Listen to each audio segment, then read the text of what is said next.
let's talk about the Chargers, my friend. We saw them last year live, and we saw a completely different team. By the way, do you realize how bad the Chargers actually were last year? They were 5-12. Like, I didn't realize when I was doing show prep, and I was like, were they really that bad? Yeah, you just kind of forgot about them. Hey, they were that bad. They were terrible. And to win 5 games in the NFL in one given season, that's almost as bad as you can do. It shows you how bad of a coach Brandon Staley was.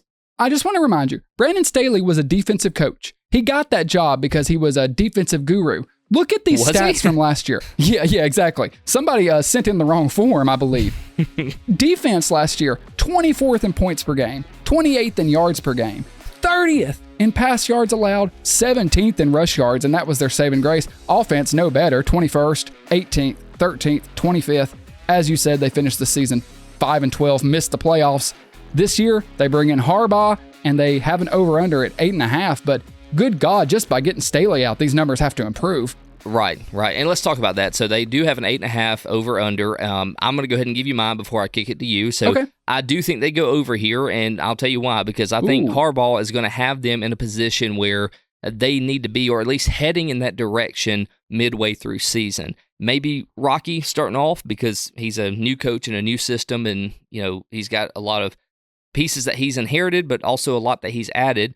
You lost Keenan Allen, you lost Mike Williams, you lost Austin Eckler, albeit with losing those pieces on offense, I still think Harbaugh gives them enough courage, enough charisma to bump up to 9 wins. So I have them going 9-10 here, just barely on the over.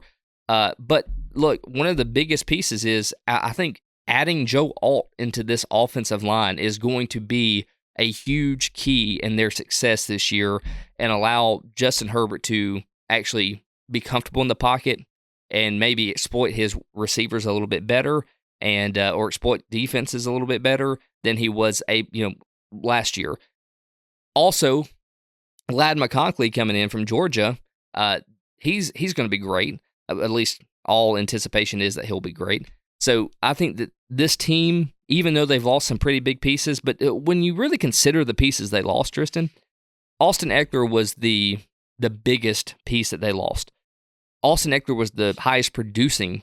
Now, I know Keenan Allen was, but he was also getting older. What I don't think is going to be a huge piece missed is Mike Williams because he was hardly there anyway. No, I agree. I think you mentioned them losing these pieces as if it could be a negative. I kind of look at it the other way. I think losing those pieces was a positive. I think it was a necessary move. As a matter of fact, the offense, as kind of, it's not spectacular, but the offense isn't really the concern for me. The offensive line should be good. They brought in Greg Roman as the offensive coordinator, stay in that Harbaugh family. We know what Harbaugh wants to do. He wants to run the football, ground and pound, wear teams down, go on long drives, build plays off the play action, and the O-line should be good enough to do that. Having Slater and Alt as your 2 tackle positions, I think the interior will be okay.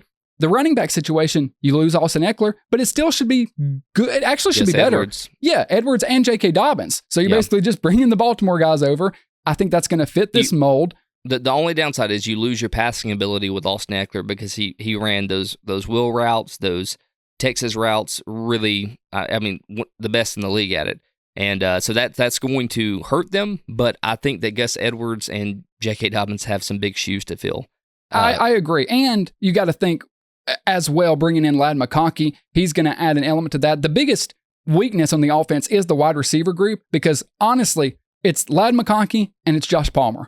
That's the only reliable receivers they've got. That's it. You can say Disley a tight end. Okay, maybe we'll see. He's solid, but they don't have a lot of weapons, so it's going to have to be a ground and pound team. But I trust that they can do that. I actually believe Harbaugh will have this offense working within what's possible with the roster. Where I worry is the defense. Defense isn't good. Like, the defensive roster is bad. They got rid of so many players, but what surprised me is that they kept Mack and Bosa. Bosa's been hurt so much recently. Mack's up and down. He's had, issues with injury. I'm surprised that those guys are still there, but they opted to keep them for the time being. The defensive line's okay. Those 2 players aren't what they were, but they should be able to make it work. But they've got weaknesses around the defensive line, even if you give them that. The corner is weak. They brought in Christian Fulton, who hasn't been good. They're kind of praying he does something. Asante Samuel is going to be their only like surefire corner. The safety is good. Derwin James had probably the worst year of his career last year, but they're hoping he comes back to form. Linebacker, the reports from camp are that linebacker is going to be better than it looks, but on paper, it's nothing impressive. So I think this is going to be one of those situations where the defense is weak and relies on the offense to have long drives. If the offense is 3 and out, not getting the ball moving and keeping the other team off the field, I think you're going to start to see the weakness of the defense. They need to really try to stay balanced. With that said, all of that spiel to say this is the hardest over and under for me in the division because I think it's right on the line. 9 wins, I think, might be a lot to ask, but just because it's Harbaugh, I'm going to give them that. I'm going to say over, but I think just barely. I think like 10 wins to me is the ceiling, but I'm with you. I think they probably hit right on the number 9. Yeah, I think that's a perfect number.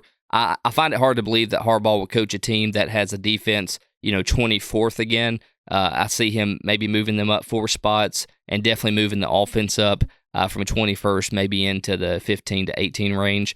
With that, I think comes about 4 more wins. That's where I get my 9 number from. I'm taking the over. Again, 8.5 is a perfect line.